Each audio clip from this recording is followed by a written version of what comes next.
talked about a lot, and that is advocacy and engagement, self-determination. My name is Barb Seferis. I contract with the Nysonger Center and the Family Resource Network of Ohio. I also work for the national team, the Nexus, and I am a mentor trainer in the learning community for person-centered practices. Our work is grant funded, so there is no charge for you to attend. We provide this through the Family Resource Network of Ohio. We hope you go to our website, frnohio.org, and sign up. There's a pop-up when you go to the website that says, do you want to be notified? Do you want to sign up for emails? We send out emails about all of our trainings. Like I said, they are provided without cost. And if you are a Facebook user, we'd appreciate it if you like our Facebook page. We don't want people to just know about Charting the Life course. We want people to use it and to impact people and families. And we want professionals to use Charting the Life course to help them support and empower people and families, but also to help you do your work. So we post stories of how people are using Charting the Life course, lots of different ways, and people appreciate the stories because it's like, oh, I never thought of using it that way. I got to do that. That's a great idea. So please like our Facebook page. We have a team at the Nysonger Center at Family Resource Network of Ohio. Tracy Manns is our project manager, and Erica Young, who you see in front of the turkey, is our project manager coordinator. And she will be putting, as she is, putting information in chat, resources. She'll be putting in the PowerPoint and the handouts in a minute. So a little bit about me. I'm from Northeast Ohio. I worked for the Cuyahoga County Board for 36 years in a variety of roles, including SSA. I was a licensed speech language pathologist, and I had two brothers with disabilities, one with a developmental disability, Nick, and my brother Jim had an acquired disability as a result of an accident. So for this hour, I'm going to share some resources and tools from Charting the Life course that you can use as you're thinking about how can I empower people and families. And I'm going to identify experiences and opportunities for you to consider, like what are you doing in your role, both as an SSA, as an educator, as a family member. What are you doing to empower people? And maybe leave with some additional ideas of how to empower people. You know, self-determination, there are 4 handouts. Let me back up. 4 handouts. Erica will put them in chat. So let's quickly go through some definitions. Self-determination is a civil right. First of all, just know that. It is a civil right. It is a set of skills, and it's having opportunities to have control over decisions affecting your life. Now, as with all of us, we talk to people, we use other people to help us make decisions in our life. So everybody has this civil right. No one is excluded. Our challenge as professionals and families is how are we supporting people to make decisions affecting their life? Now, some of you may say, but I work with people with guardians. If you're familiar with the guardianship rules in Ohio, the person still has the right to participate in decision-making. And guardians do not have the right to make all decisions for people. So make sure you know what a guardian can and cannot make a decision about. For example, people in Ohio with a guardian can still vote. They can get married. They can get a driver's license. They can have sex. So sometimes people think, oh, they have a guardian, they can't make any decisions.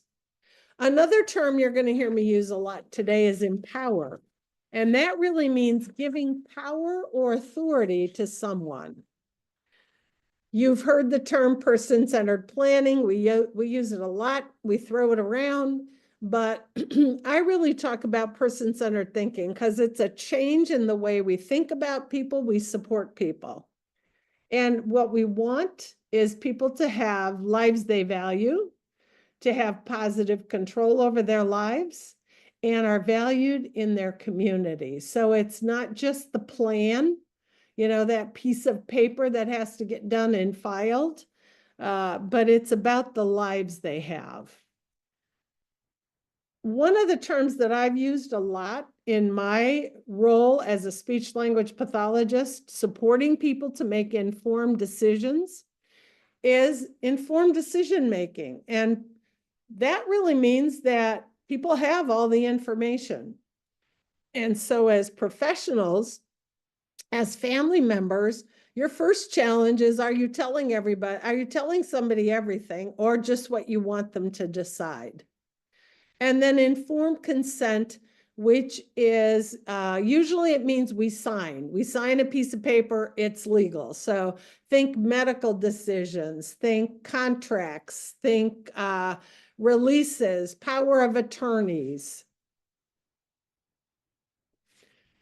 We also talk about capacity. So capacity is the ability to make a specific decision at a specific time. Now, we all hopefully have capacity, but there are times in our lives that we may not have capacity. So I know when I was in a pretty bad car accident, I was in a lot of pain. I didn't even realize what had happened. When I got out of my car and saw what my car looked like, I had no idea that I had been in such a bad accident. And my car was thrown.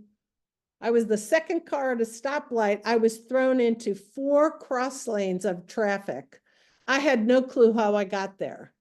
So I probably did not have capacity because I was in pain, I was in shock, and I had no clue what had happened. So our capacity may vary based on stress, based on internal factors, based on external factors. How many drinks can you have before your capacity is impacted? It's real. Or if you're taking medication. Competence is determined by a judge. And so if a judge says someone is not competent, then they probably will have a guardian. And then supported decision-making is what we all do. We talk with other people. We ask them for advice. We ask them to just listen to us. And we all use this. In some states, this can be a legal option with some documentation. It isn't in Ohio.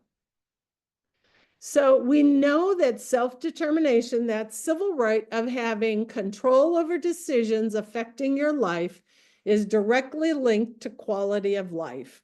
We have a better quality of life when we make decisions about our lives. And we know that the service system is better if it has this quality of life framework. And if we're looking to how are we empowering people to have their civil rights. So please, civil right is, self-determination is a civil right. It's also a set of skills. Think about it. We can take information, we weigh the pros and cons. Empower is what we do to support others. We have to give the power. It doesn't just occur at age 14 or 18 or 21. There's no magic wand that says, oh, you're 18 or you're 14. You have the right to make decisions, and you can make them now. So if any of you are parents, you know that you're building up to help your son or daughter learn those skills. By teaching them consequences, by giving them experiences and opportunities to make decisions that may not be too risky. We're not going to ask a 5-year-old if they want to cross the street alone. We're going to say, look, you can choose what shirt you wear or what pair of pants you wear or, you know, what to drink with dinner. I don't know. So to support self-determination, we need to support informed decision-making, not just agreement. So how do we present information? I was a licensed speech language pathologist for 45 years. I was often called in to see, can someone understand a decision that's impacting their life, their health decisions, maybe a decision about being involved with justice, maybe a decision about a lease. So are we giving everybody all the information?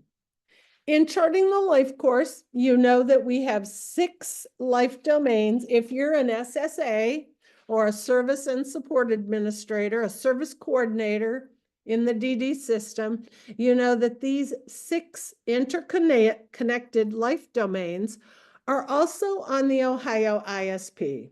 I'm not going to go through them. You have them on your screen. I also want to point out a resource that is part of your handouts packet, and that is this experiences and questions booklet, because this will give you lots of information to think about. How can I engage people? How can I empower them? How can I give them experiences and opportunities? And how can I help them think about what kind of support they may need? Yes, the Blue Book. Yeah, thanks, Erica. It is the Blue Book. It is located on lifecoursetools.com. And then if you go to library and then go to exploring life stages. It is, for me, this booklet is invaluable for all people. So the Experiences and Questions booklet gives you questions and considerations for conversation across the lifespan. So from prenatal and infancy all the way up to aging. And if you're working with students, you might want to look at the questions for the life stage before. So if you're working with transition age students, maybe you want to look at those things to consider in school age, but you also want to look at adulthood, like what comes next, so we can help people start preparing. So when you open up this Blue Book, you see a 2-page spread for each of those 6 life domains. This one is for daily life and employment. And it gives you things to start a conversation. You know, SSAs, if you're doing discovery or assessment, here are questions that you can ask people about daily life and employment. And it goes from prenatal, early childhood, school age, transition, adulthood, and aging. So gives you questions across the lifespan. The other life domain that I think is so important for self-determination, having control over your decisions affecting your life, is advocacy and engagement. So here's the 2-page spread from the Experiences and Questions booklet. Again, things to ask people about. Do they have these experiences? Do they have these opportunities? How can we provide those opportunities? Another resource, and you can go to the website and find these, on lifecoursetools.com, under library, same place, exploring life stages, there are these quick guides. And these are 4-pagers. They're 4 pages long. And they they go through the 6 life domains and give you questions, conversation starters, and considerations for a specific life stage from early childhood through aging. So I like to give this booklet, this 4-pager, to people and families so they can start looking at, oh, we're going to have a meeting and they're going to be talking about these domains. These are things I probably need to think about, or this is what the domains mean. So I'm going to go through, we don't have anybody who works with infants, but I want to show you that we should be looking at empowering people, not just at 14 or 18 or 21, but through the lifespan. So in daily life and employment, parents, what are you doing to recognize that your child is communicating? Because one of the things we always ask about in plans is what do they like, what don't they like, what's important to them. So helping parents identify what do they see. For advocacy, how are you making sure your concerns are being acknowledged? Is there someone that you're talking to? Are you presenting yourself as the expert on your child? You know, in person-centered thinking, we say there are content experts. Those are the person and the family, or the people who know them well, and then process experts, which are professionals. They know the process, they know the paperwork, they know perhaps the resources, but the person and their family are the content experts. They know themselves, they know what's important to them, they know what will work best in their life. Now let's look at early childhood. Now, this is where I think we really can start looking at how are we empowering people? Are we giving kids choices? You know, not just what do you want to eat, but what do you want to have? This, or this? What drink do you want to have? This one or this one? What shirt do you want to wear? Why do we do that? Because we're teaching them I can make a choice and I get it. So even with kids who don't talk, as a speech pathologist, I would give little kids two things and I would say, which one? And when they reached for one, I would say, oh, you picked this one, great. And I would give it to them so that they learn, I express, I get. That is power and control. But are we also giving kids opportunities to make mistakes? So I have to laugh. I spend a lot of time with my friends' grandsons. One of them is 5, and whenever we're at a place, especially church where we have coffee hour, he'll go up and he'll take like 3 juice boxes. And I'm like, what are you doing? And he goes, I don't know which one I want. I'm going to try each one. I said, no. You go and you pick one, you put the other 2 back. So you make a mistake, you pick the wrong one. Oh, well, you've learned you don't like that one. That's a mistake, and that's okay. You learn. Think about allowances. How are we teaching kids to manage money if we don't give them allowances? And hey, you spent it all in one day, so you don't get any more money until next week or whatever. But also looking at technology. For advocacy, are they learning rules at home and school? You know, of course, we teach kids rules all the time. This is what you do. Why? Because we're teaching them expectations and we're teaching them consequences. In school age, are we providing opportunities for them to be around typical peers so they learn how to be around people? This one totally, I cannot believe that we don't ask kids what they want to be when they grow up. And yet we ask every other child from the time they can talk, what do you want to be when you grow up? It doesn't mean that's what they're going to be, but maybe we learn about their interests. Maybe we can help build on those interests. And then are we giving kids chores? Not just chores at home, but chores at school. Why? Because we want people to grow up and feel valued. And how do we all feel valued? Because we contribute, we help. So are we giving kids opportunities to contribute in their school. Do me an errand. Can you run this to the office? Can you help me with this around the house? Kids will fight to help because they want to be helpers. And then are we teaching kids rules and the consequences? And again, are we giving them opportunities to make choices? Why do we tell kids you have to do your work in this order? Maybe we give them a job list and you just have to finish these tasks by the end of school today. And they can do it in the order they like or works for them.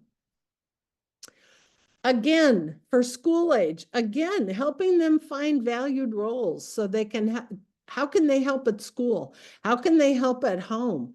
And are we teaching them rules at home, at school, and in other places that they go to? Church, faith-based, restaurants, are they learning how to behave in a restaurant?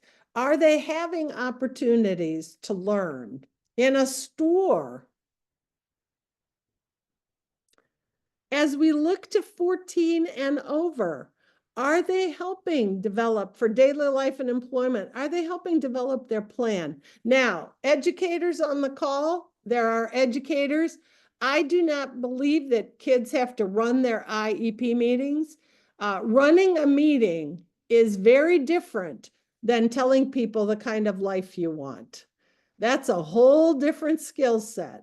What I'm concerned is I want that student to be able to share what they want to do as they leave school. So not run the meeting, but run the content. And that's for another, there are tools that kids can use if they don't want to talk in front of a group of people who are all talking about them and what they need.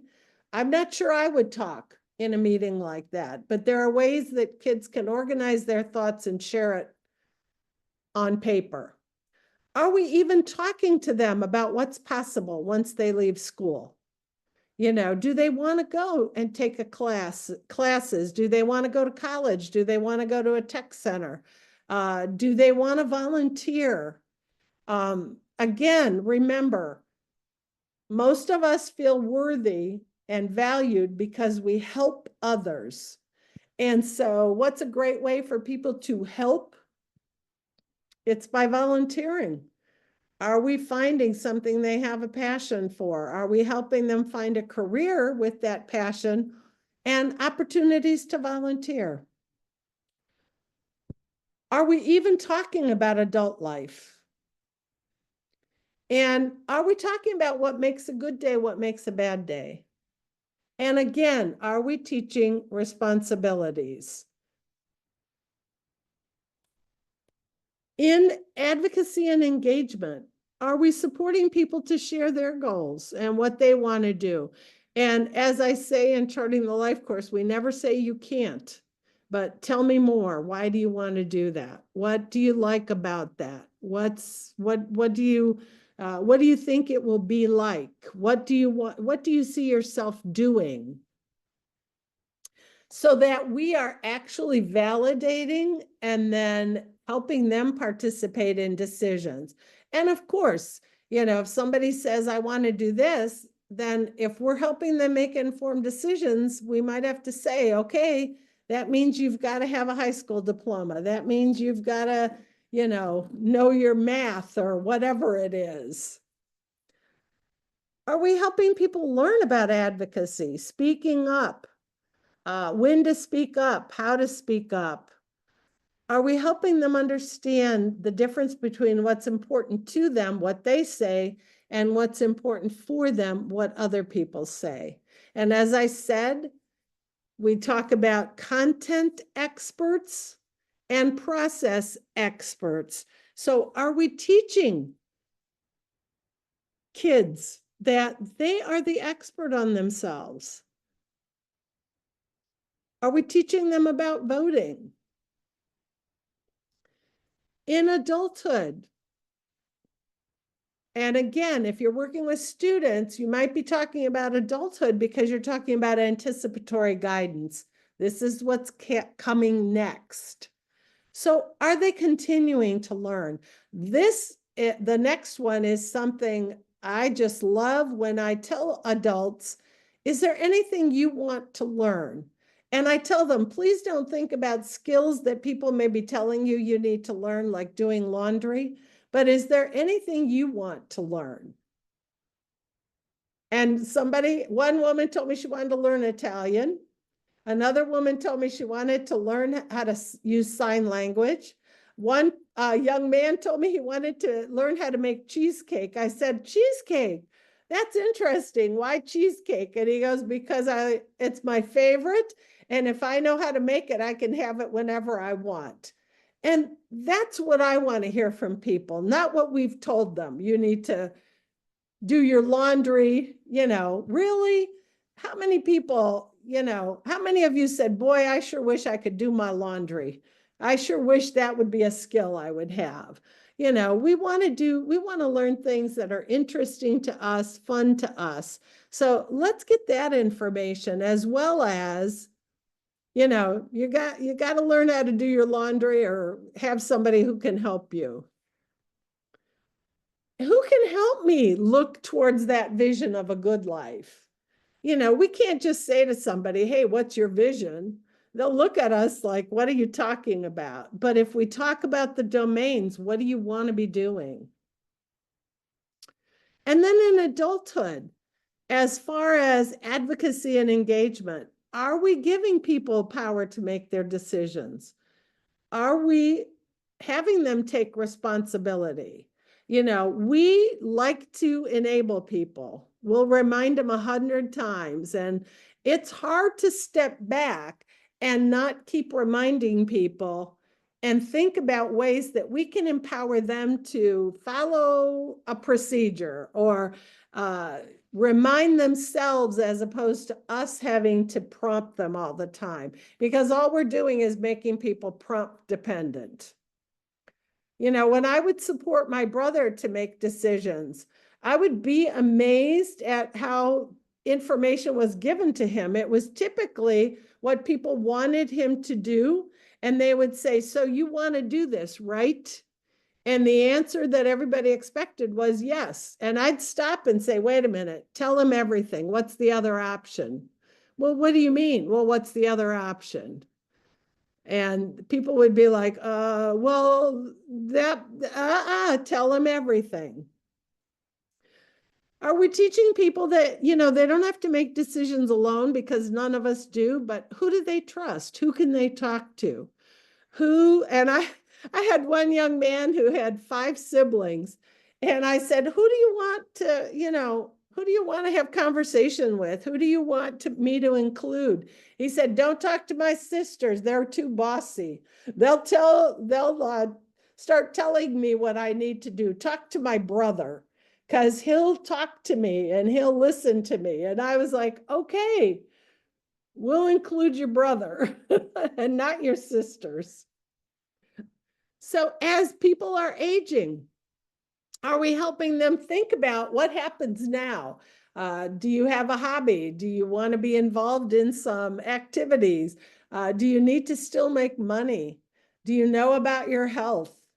Do you have enough money to do what you want to do? Are you using technology? Not just iPads and tablets but reminders. Are they using apps as reminders? Are they using pill minders? Are they using a Ring doorbell? I've said often, I wish when Nick and I were growing up, there was such a thing as an electric toothbrush, because it would have made life so much easier. So technology, low tech and high tech. For aging, does the family and the person have a vision? Do we know what they want to do? And I supported many people when we knew they were at the end of their life. What do they want to do? They have the question would be, what do you want to do this week? Or what do you want to do this month? I supported my brother Nick when he knew he was at the end of his life. And that was my question. What do you want to do? Who do you want to see? And his team was awesome at supporting. So there are several tools that you can use. These are some of the most common tools. But Sjogren, who has written a lot about self-determination, has said that there are skills, to teach people how to have control. Choice making. Are we teaching people to make choices? And even people who do not speak, can they reach for something they want when they're given a choice of two? Are we teaching them how to make decisions? What will happen if you do this? What will happen if you do that? Are we helping them problem solve? Well, let's see. What will happen if? What are your possibilities? Are we helping them plan and set goals and then reach goals? So we're teaching them you do have power. You work towards a goal, you achieved it. So that self-awareness, that self-management. So in order to do that, think about it. You didn't learn how to do something by being able to do it completely correctly. You learned the steps. So are we teaching people steps and helping them celebrate succession and success so that they do develop this self-awareness and self-knowledge and self-efficacy, knowing they can work towards and achieve a goal? So how are we providing these opportunities? That's my challenge to you. SSAs, how are you giving people information? Yeah, I wrote plans, but I also sat on the other side of the table with my brother Nick.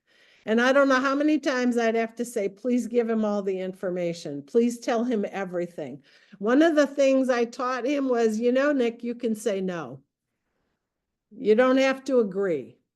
So I made this just list of things to think about as you're empowering people when I was asked to talk to a group of families and self-advocates and helping them understand that self-determination happens all day. In fact, when I was doing a presentation with families in August, I Googled how many decisions and choices do we make in a day, and it's over 30,000. So think about it, what you're wearing, where you're sitting right now, whether your camera is on or off. Are you taking notes? Are you even listening? Are you here? Or are you just on and your camera's off? I don't know. What did you eat? What did you put on? What was the order that you got dressed? If you drove anywhere, did you vary your route? So 30,000 choices we make a day. How many opportunities are we providing to people? Oh, you're here. Thank you, Karen. I wasn't calling anybody out. I was just trying to use humor and the example. But what I said is, think about, do you have all the information? And if you're not sure, what do you say? You can say, please tell me all my choices. Is there any more information I need? I always told Nick, you don't have to make a decision right away. So do you have the information in a way that you understand it?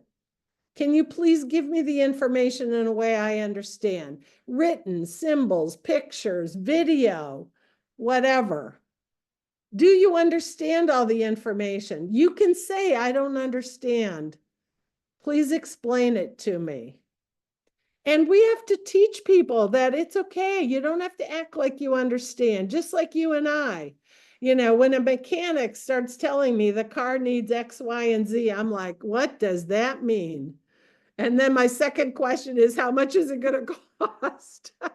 But, I don't know everything, and that's okay.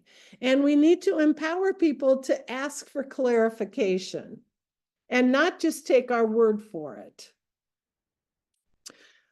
So can you review the information? SSAs, I'm not even going to ask you if people you support can understand their ISP. I'm not even going to ask you if they can read it. because I know the answer. And I know from asking people receiving services, what's in your ISP? They just look at me like I'm speaking Greek. And I tell them I'm speaking English. I can speak Greek, but I'm not speaking Greek now. Hardly anybody can tell me what's in the plan. Here's another shocker. Hardly any families can tell me. Maybe they can pull out one thing that they're passionate about. So do you have information in a way that you can review it? Do you have time to make the decision without being rushed? I would always tell Nick, you don't have to make a decision right away. If someone on your team says, Nick, do you want to do this or what do you want to do? You can say, I want to think about it. I want to talk to my sister, because you and I don't have to make any decisions right away. And actually, we're protected by law if we make the lemon law, if we buy something that's not good quality. We have the right to change our minds, and we have the right to say, I need to think about it. I said to Nick, the only decision that has to be made right away in the time it's asked is whether to call 911, and no one's going to ask you. They're just going to do it because it's their duty. So there is no decision that has to be made right away. The other thing we have to teach people is you can change your mind. So you might tell me something today, but you may think about it and change your mind. So when I was asking people about major decisions, I had to check with them over the course of several days and say, you told me on Monday, this is what you wanted to do. Do you have any questions for me? Does that still hold? Do you still want to do it that way? Do we tell people they can change their mind? I can't even tell you how many people and families don't realize that they can call their SSA at any time and change the plan. And they will tell me, I'll wait for my meeting. It's in 3 months. And I'm like, oh my gosh, you don't have to wait. Pick up the phone. And then, are you able to make a decision without someone influencing you? So we have to be careful when we tell people something. We have to not use the phrase, if I were you, because then we're influencing people. And SSAs, service coordinators, we're not supposed to influence people. We're supposed to remain objective. Even when they ask who's a good provider, we should not be saying this one and not this one. We should be saying, what is it that you want to ask them? What is it that you're concerned about? Let's make a list of questions. We are not here to advise. We are here to give people information and support them to make informed decisions.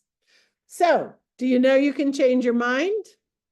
And do you know that I presented to some families in August, and one of the moms said, my daughter hates her job. She's worked there for a year.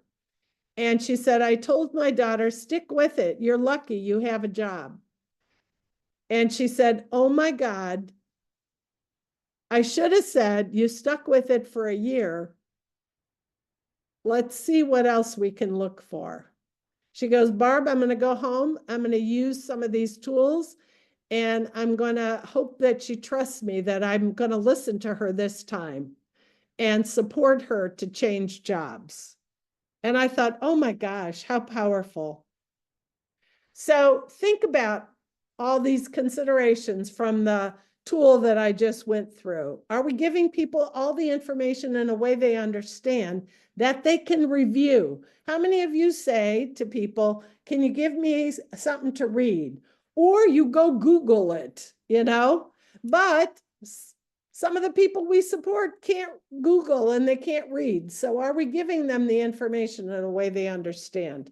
Do they know they can have time to decide that we're not going to pressure them and that they can change their mind? Here are some resources from Charting the Life course. These are located under library, under life domains, and supported decision-making. And I'm going to quickly go through them. Like I said, this 1 hour is to expose you to different resources that you can use. So whenever we have a portfolio in Charting the Life course, we have a person-centered description. So if we're talking about supported decision-making, what kind of help does someone need? The first section is, what do others think is important to me when I'm making decisions? What is important? Second section is, what is important to me when I'm making decisions? So for my brother Nick, it was to talk it over with me, his sister, not his brother, but me. Other things were to have time. And another thing was to have it in writing so he could look at it and reread it. What supports do I need to help me come up with making good choices, informed choices? So what helps me stay motivated? What supports work for me? How do I learn best? So people give you the information in a way that's meaningful.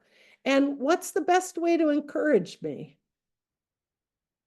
For the trajectory, again, this is for supported decision-making. So we look at what's the person's vision for their good life, the small little, whoops, I'm pointing to it. That's not going to help. The small section of vision. And then what don't I want? And then over here, what decisions and choices do I want to make for myself? So maybe somebody wants to choose the clothes they wear. Maybe they want to choose what they eat, what time they go to bed. But maybe when they make medical decisions, they want help. They want to talk to somebody, or when they're looking at jobs, they want to be able to talk to somebody. What do you think? And then, as always, we look at what's happened in the past. So what experiences and opportunities have people had? And then what needs to happen so that they can understand their options and they can make an informed decision. With supports, again, we all need supports. If any of you are living with another adult, a spouse, a partner, even an adult child, you probably are not going to make a decision on your own. You're going to talk it over. You're not going to decide if you're going to change jobs without talking to them and saying, look, this might be an impact. This might be what happens. And yet we expect people with disabilities to make their decisions all alone, or if they can't, they need a guardian. And yet you and I don't operate that way. We talk to people, okay? If I'm going to make a medical decision, I'm probably going to talk to a friend who's a nurse or a doctor and say, hey, or somebody who's had a similar medical decision to make and say, what did you do? How did you go through it? If you get a new job, you're going to talk to people who have that job or who work for that agency.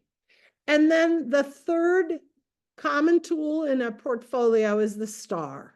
And so as I'm making an informed decision, what are my personal strengths? So for my brother, Nick, he could read. So that was a strength because we could give him information in writing and say, look at this, Nick, read it over, blah, blah, blah. As I'm working with people with lived experience, I have put a lot of the tools, I've used pictures so that if someone can't read, at least they know what daily life and employment means, or advocacy and engagement. Personal strengths can also be experiences. If people have had opportunities to make decisions. Technology, what technology can help them? Can they Google? Can they find things? Or can we make videos of the information so they can watch it over time and decide?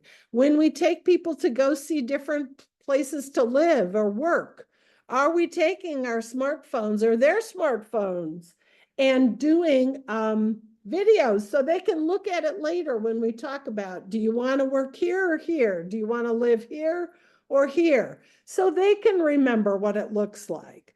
Who can help them that's not paid? Relationships. And then what are the community resources out there? And then eligibility specific, which would be, perhaps a guardian, perhaps power of attorney. There are integrated support stars. We call them starter stars that are filled out to help you think about what are possible supports for people. There's one for each of the 6 life domains, plus there's one for respite and one for supported decision-making. So it gives you things to think about, different options. So if you're thinking, I don't even know where to start, here are some starter stars where people have developed some considerations and put it on the star. You can share it with people. You can use it yourself to help you think like, oh my gosh, what technology could help? I don't know. So here are the 2 starter stars for advocacy and engagement. And again, it just gives you things to think about. For personal strengths and assets, are they registered to vote? Have they ever been part of an advocacy group? Have they gone through any advocacy or leadership training like Project STIR, like leadership training through We Thrive Together, or perhaps a local advocacy group? Are they part of, oh my goodness, my brain. Oh, Action Club. Are they part of any kind of a group where they're learning about advocacy and leadership? Do they understand right and wrong? And do they understand rules and law? Have they had the opportunity to speak up? And, the first way that we all speak up is when we're in our terrible twos and we learn the power of the word no, right? No. What a way to learn about power and control in your life. Whenever, as a speech pathologist, whenever I taught someone how to use another mode of communication, sign, pictures, symbols, a device, object exchange, any mode, the first thing I taught people to say was no. And the second thing I had to do was teach their communication partners, this is their no, and when they say it, you need to respect it and not say, yes, you do, but to actually take their no and be respectful and respond appropriately. On the right is the starter star for supported decision-making options. And again, I had a mom who said that her son could not be independent because he didn't know how to write a check. And I said, do you write many checks? And she said, well, he's got to learn how to write checks to pay bills. And I said, you can set automatic bill payment up and you can get access to his online account so you can make sure. I said, there's so many things that we do now that before we had to have pen to paper.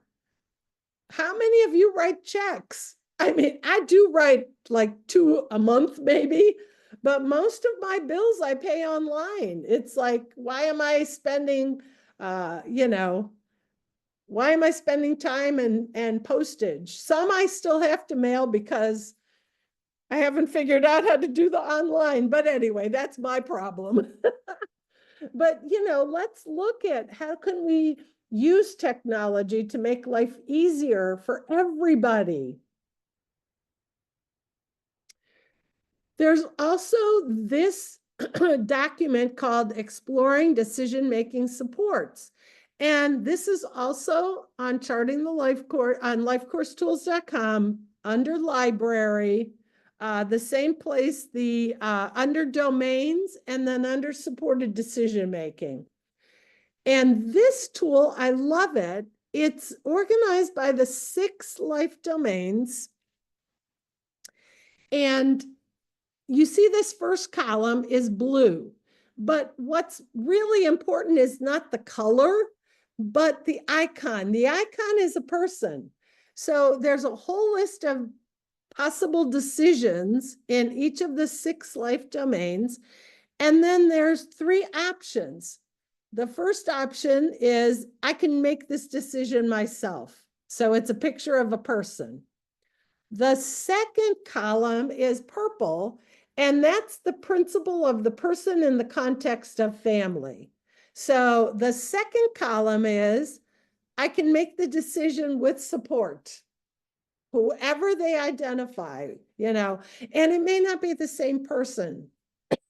Just like for me, I don't talk to the same person when I have an emotional dilemma as when I have a medical dilemma or a dilemma with my car.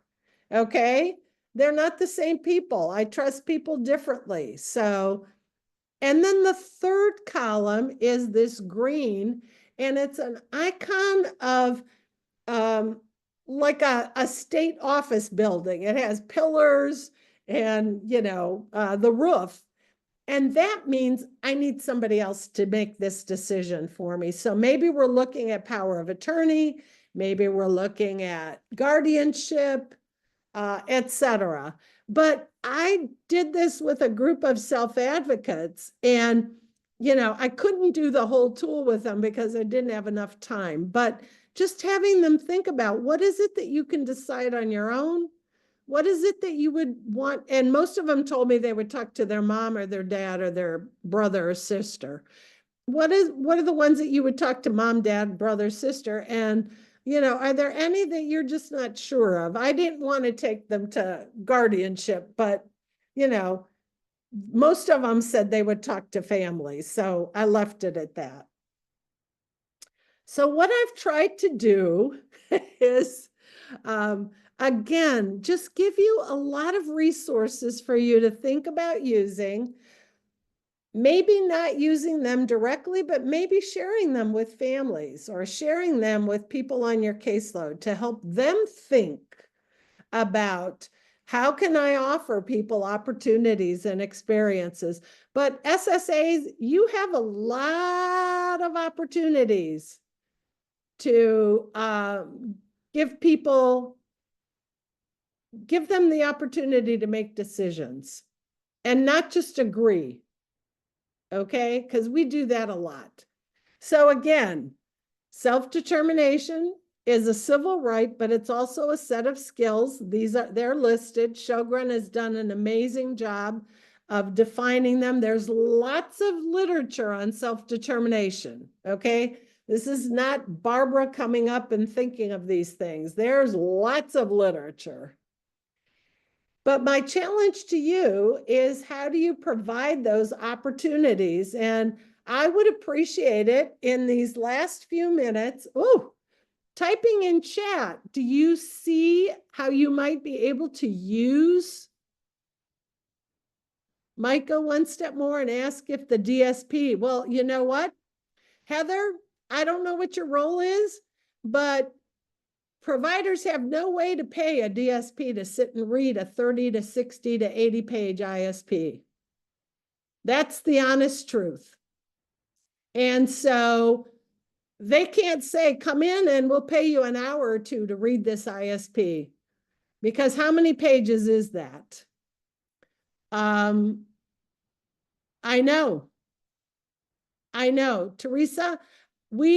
Unfortunately, parents are led down the path of guardianship when someone turns 18 and someone says they need a guardian. I talked to a group of families, and one mom said, I'm starting the guardianship process. Why didn't you become your brother's guardian? And I said, because he could make his own decisions. I had to make sure I made sure he had all the information, but I would do that with my mother, so why wouldn't I do that for my brother?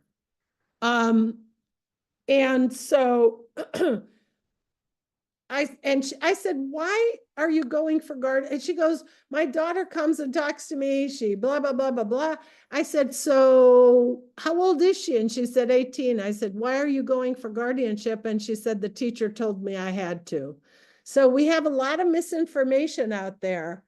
You know, the family can be involved in the IEP process after someone is 18. SSAs, you know that we ask people the question, who do you want? You know, who do you want to be part of this conversation? We don't say, no, I'm sorry, I can't talk to anybody. Who do you want to be part of this? Absolutely. Who said this? Deborah, as you're aging, you need to make sure everybody in your child's life and circle has this well-organized information. Absolutely. So even doing that decision-making tool where they can make this decision, they would need to talk it over, but I have, you know, we have power of attorney if there's a medical decision or whatever. Okay, Debbie, you know, if you felt it was important to be his guardian so that he wasn't taken advantage of, then that was a decision that was right for you and your family. But I will tell you, people with guardians get taken advantage of. So what is it that you don't want him to be? You don't need to answer, but think about what it is that you're trying to protect him from and what you have in place. Because lots of people with guardians have been taken advantage of. So any ideas of how you might use any of this? I know it was fast. I appreciate some of you keeping your cameras on, typing in chat, nodding. I really do appreciate the engagement. And you know, if there's further interest, I would be happy to do more or go in depth with something. If you think it would be helpful, let us know. I'm happy to do it. I know I threw a lot at you, but it's an important conversation we need to have. Deborah, you have a 3-ring binder. Oh, I love it. Yes, yes, yes. It's so important. Make sure people know where the binder is, Deborah, because that's the other piece. You know, make sure people know where the information is and, you know, keep it with other important papers. Tell whoever, you know, knows where it is. This is where the papers are. Oh, thank you, Debbie. I appreciate it. And again, as you leave, there will be a pop-up. You leave the Zoom and there will be a pop-up, a survey to take. We appreciate you attending. And like I said, if there's interest for more details, let me know, and I would be happy to do it. Yes, getting to know the person as a person, having sincere. These forms are available. Yeah, thank you. Thank you, Erica. Deborah, I'm happy to talk with you, Deborah Baker. My email is on the front page of the handout, which you all have. And you can reach out to me that way. That would be good. I thank you for your attention. Have a great late afternoon, early evening, and hopefully use some of the tools. Let me know how it works. We always want to hear what people have done and the impact it's made. So please, please, please share, share, share. And I dropped some future sessions that we're offering this month in case you didn't receive our email for November, everyone. So if you want to look at the pictures I put in the chat, you're more than welcome to sign up for them. We got an introduction tomorrow with Brandy Muhammad, a lovely speaker. Show her some love and come out tomorrow. I think it's at not three or 4. I don't remember. I put in the chat. I would have to look at it, but we got that to 4. Okay, 4 o'clock, y'all, introduction. So it's get a little introduction, a refresher. And then next week, I believe we're almost at the end of the month. Oh, I'm sorry. Barb's also hosting another session on the 20th, next Wednesday. It's another session for respite and self-care, I think it's called, or Yeah, it's not the service of respite, but how to support people to take a break. Maybe, that's the word I'm looking for. maybe other options. Yeah, go ahead. Yeah, that's the one. That's the word I was looking for. And then Celia Slomer is also offering a live as well at the end of the month for healthy living and building blocks for healthy living. I recommend checking that out. It's the end of the month, right before Thanksgiving, before you go on your holiday break to get that healthy lifestyle before you gobble on turkey. So I highly recommend that as well. And then I also got the 3-hour overview for December that Barb's hosting in December as well. So you want to get ahead of the game, add that to your calendar, you're more than welcome to. And just FYI, everybody, we're